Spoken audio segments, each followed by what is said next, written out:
D'autres vont dire, mais comment Papa Kimbangu peut être Dieu? Lui qui est né comme tout le monde, il a grandi comme tout le monde.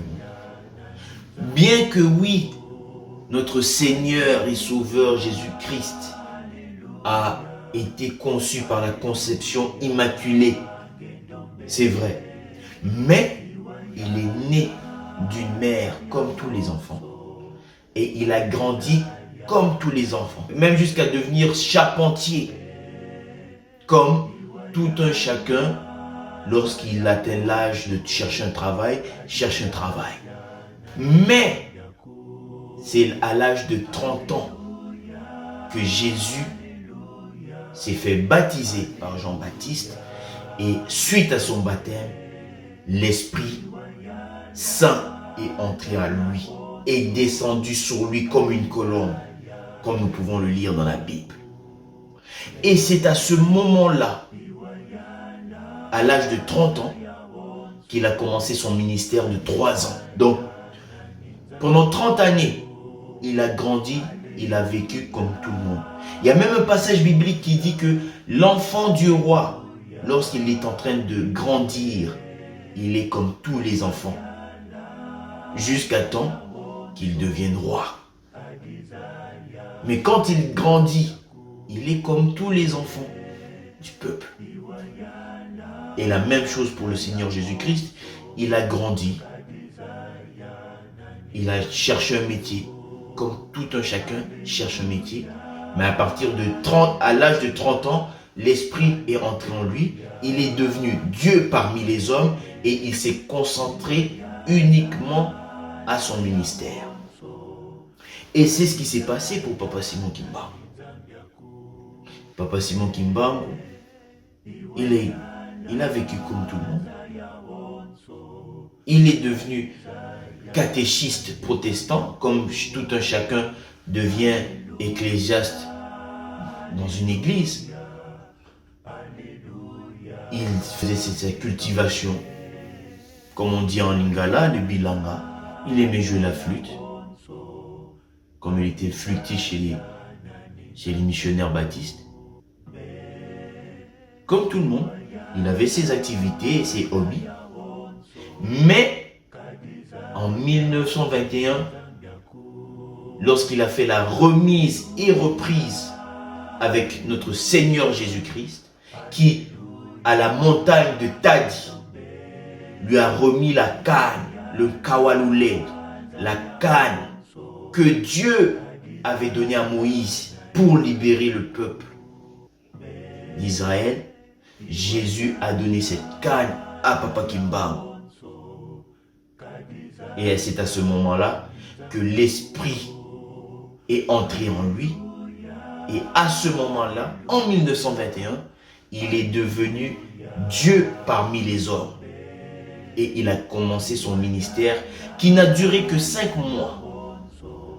Donc, comme nous pouvons le lire dans Apocalypse, l'étoile qui est apparue en 1910 au-dessus de la collectivité de Ngome Matadi, où se trouve aujourd'hui Nkamba, la Nouvelle-Jérusalem, et bien de la même façon que l'étoile avait annoncé la naissance de Jésus au roi mage, c'est de la même façon que l'étoile annonçait l'accomplissement de ce qu'on peut lire dans Apocalypse, de la venue de Jésus avec son nom nouveau et de la venue du temps où Dieu descendra sur terre pour vivre au milieu de son peuple.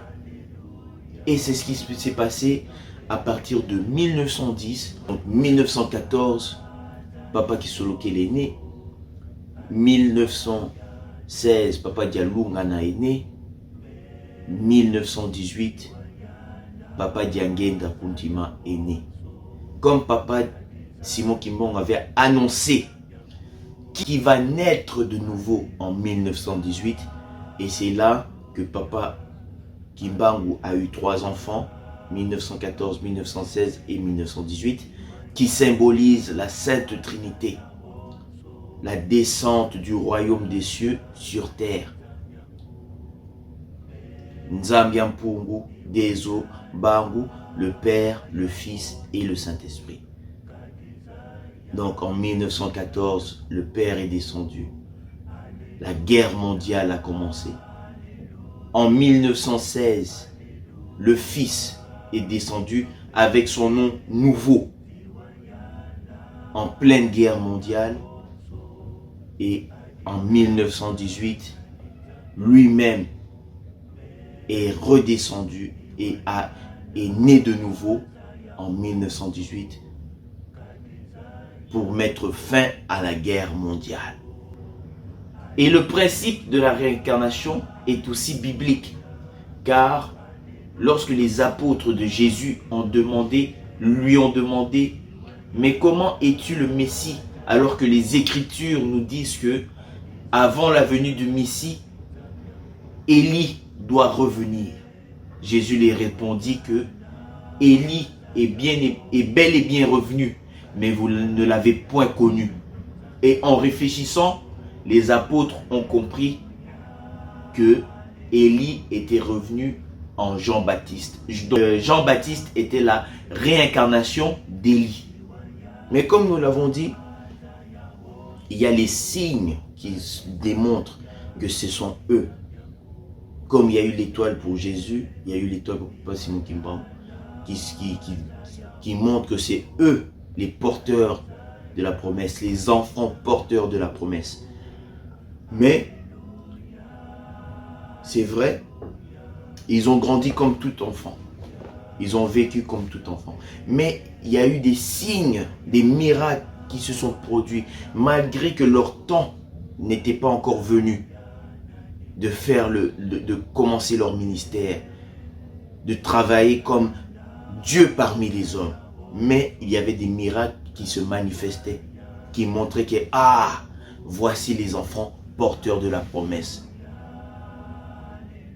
Par exemple, nous le lisons dans la Bible, dans le Nouveau Testament, lorsque Jésus et Marie étaient à une fête et que le vin était fini. Marie demanda à Jésus de faire quelque chose. Mais qu'est-ce que Jésus avait répondu? Il avait répondu, « Mon heure n'est pas encore venue. Mon heure n'est pas encore venue. » Mais Marie a insisté et finalement Jésus a transformé l'eau en vin. Un miracle qui a démontré que voici le porteur de la promesse, voici le Messie. À l'époque de Papa Simon Kimbangu, la même chose. Lorsqu'il grandissait, il jouait avec son ami Kupenda, Papa Kupenda. Et son ami a été taché car un fruit pourri est tombé sur son chandail. Papa Kimbangu a pris ce fruit-là qui était pourri. Il l'a transformé en un fruit mûr. Et Papa Kupenda a mangé ce fruit-là. Et le fruit était bel et bien mûr. Non seulement le fruit était mûr, mais en même temps, la tache qui était sur le chandail de Papa Kupenda avait disparu. Voilà un miracle qui montrait que voici le porteur de la promesse. Non seulement ça, comme nous l'avons dit, l'étoile s'est manifestée et en 1910, l'étoile s'est manifestée et c'est ce qui a fait que les colons se sont mis à chercher qui est le porteur de la promesse, qui est cet enfant-là qui est né. Et un jour, lorsque les enfants, à l'époque de Papa Simon Kimbangu, étaient en train de jouer, les enfants de Lukengo contre les enfants de Ngombe Lutete. Ils étaient en train de jouer parce que Papa Simon Kimbangu avait été à Ngombe Lutete et c'est là-bas qu'il est devenu même catéchiste et tout ça. Il est parti étudier là-bas chez les missionnaires protestants baptistes et ils étaient en train de jouer les enfants de Ngombe Lutete contre les enfants de Lukengo. Les enfants de Ngombe Lutete étaient en train de perdre. Ils ont appelé Kimbangu, Kimbangu, viens nous aider. Papa Kimbangu est venu, il a tiré la corde juste un peu, et non seulement tous les enfants de Lukengo sont tombés, mais en même temps, même ses amis de Ngombe Lutete sont tombés aussi. Et c'est là que les Blancs ont vu, ah, l'enfant que nous cherchons, c'est lui. Et c'est comme ça qu'ils se sont mis à le surveiller. Et c'est pour ça que lorsque Papa Simon Kimbangu commence son ministère en 1921, seulement 2 mois après, il commence le 6 avril 1921 et le 6 juin 1921, 2 mois après, on essaye déjà de l'arrêter. Parce qu'on le surveillait déjà, puisqu'il y avait déjà des signes depuis sa naissance qui se sont manifestés, qui montraient que voici le porteur de la promesse. Le 6 juin, il a fui. Il a fait 3 mois de plus de ministère dans la clandestinité jusqu'au 12 septembre 1921, jour où lui-même s'est donné aux autorités coloniales pour qu'on puisse l'arrêter. Lui-même s'est livré pour qu'on puisse l'arrêter. Mais il a fait au total 5 mois de ministère. Et pendant ces 5 mois, tout ce qu'il a fait, c'est ce qui a fait en sorte que son nom se soit répandu dans le monde entier comme aujourd'hui. Moi, avec 5 mois de ministère. Jésus-Christ, la même chose, seulement 3 ans de ministère. Mais ces 3 ans-là, tout ce qu'il a fait pendant ces 3 ans-là a permis que son nom soit répandu dans le monde entier.